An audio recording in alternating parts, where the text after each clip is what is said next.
Hey everyone, I hope you're all doing well this January. My name is Victoria McGregor and I'm an artist based in Edinburgh, Scotland. And this is my studio bunny Alfred, and welcome to this month's studio talk. I hope you're all having a lovely 2026 so far and had a good time over the festive period, although it feels quite some time ago now. I had a very quiet Christmas and New Year myself with my new husband and studio bunny. January is almost over, and I get the feeling that some of you are desperate for that to happen. For me, I've had a much slower January than usual, but I thought I would talk about my intentions for 2026 and what I've been working on in the studio so far. There you go for now, boy. So, first I will talk about the reason that I've had a slower 2026 than usual. So back in September, 9 days before I got married, I was diagnosed with cervical cancer. 5 days after the wedding, I was informed that it was stage 3 and was locally advanced. Despite the diagnosis and update before and after the wedding, my husband and I had the best wedding day and were instructed by the doctor to still go on our honeymoon to Sorrento, Italy. So that's what we did. Since we returned mid-October, it's been a series of hospital appointments, a mixture of consultations and more scans. Then from mid-November onwards, I underwent an intense 5.5 weeks of treatment entailing 25 rounds of radiotherapy, 4 rounds of chemotherapy and 3 rounds of brachytherapy. All of these treatments concluded on Christmas Eve, and I have been in recovery ever since. Slowly getting my eating habits back on track and gradually getting my strength back. There are improvements, but they are slow.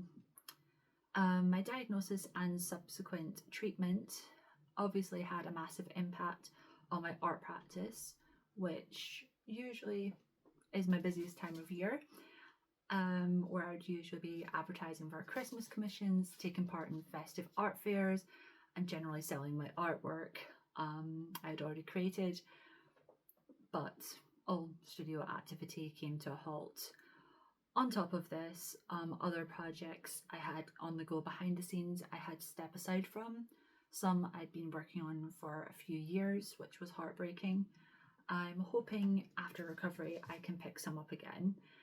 I initially thought that around treatment I would still be able to continue my studies in art history at the Open University, but I struggled so badly during the 4th and 5th week of my treatment that I could not even keep up with the bare minimum required of the coursework.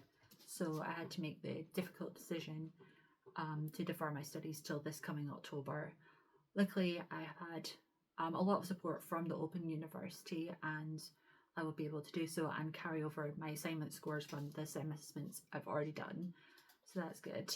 And there was a discretionary credit fee I could apply for, and thankfully that's been granted, so I am not at any further expense to continue my studies. For January so far, I've been focusing on my recovery, obviously, but I've managed to work on one piece from my bed, and only last week I felt well again to get back into the studio to start painting again, which leads me to this artwork. So this piece has become quite therapeutic in dealing with my diagnosis and dealing with the emotions from that, and during a time that was meant to be a significant and happy time of my life. So I've titled it Becoming Mrs. McGregor, and it's from a moment just before I was about to leave for the wedding on my wedding day. A happy celebratory moment. We banned the C word from the wedding and kept the number of guests and suppliers on a need-to-know basis. But it was ever present and a concern during the day because I'd had quite some severe symptoms in the weeks running up to the wedding. Contingencies were in place for this on the day. Thankfully, we didn't have to use any of them, so that was good. But I was generally in a lot of discomfort and quite swollen from the diagnosis and its effects. Fortunately, a wedding dress hides most of this. But yeah, through this work, I managed to kind of visually represent that all wasn't quite as well. So if you can use a teal and white smoky background to kind of like represent the colours of cervical cancer, and yeah, that there's something like, you know, quite dark happening behind the scenes during like this happy moment. The skull represents mortality, and we've got like an empty vessel, and the orange colour of the family wall kind of like addressing the long and short-term adaptations and heartbreak that this diagnosis entailed. It's still a work in progress, I hope, obviously, but we're almost there, and you can view the progress of this artwork on my socials as we go along. So that's what I've worked on in 2026 so far. But for the rest of the year, yeah, from my recovery bed, I've kind of like been concocting some plans and realistic goals for 2026. I'm hoping that I get most of my strength back after January. Maybe I'm being optimistic, but I'm just aiming for that. It's not guaranteed at all, because like with such an intense course of radiotherapy, you can have relapses of fatigue. So we'll just play it by ear and, you know, take it as it comes.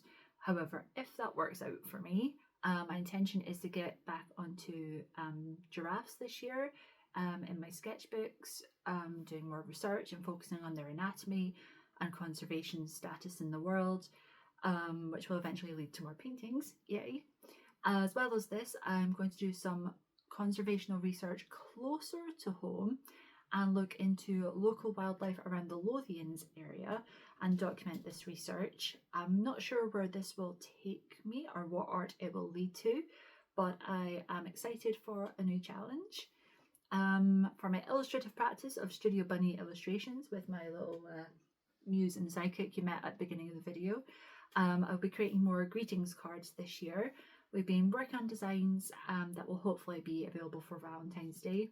This is dependent on energy levels, so watch the space, but also fingers crossed.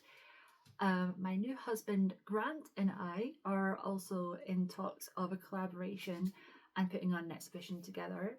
We discussed this last year, but 2025 was quite a busy and challenging year in so many ways that it was kind of put on the back burner. So we're hoping we can find a space and put on a joint exhibition in 2026. We will update you with more details soon.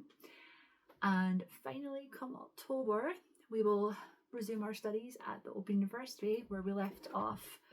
Yeah, when we had to defer just a few weeks ago. So yeah, that will take us to the end of 2026.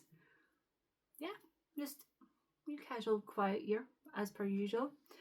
So yeah, I think that's enough to be going on with for now. Looking forward to seeing how this year and projects progress, and hopefully it proves to be a healthier year, and fingers crossed that the cancer treatment was successful.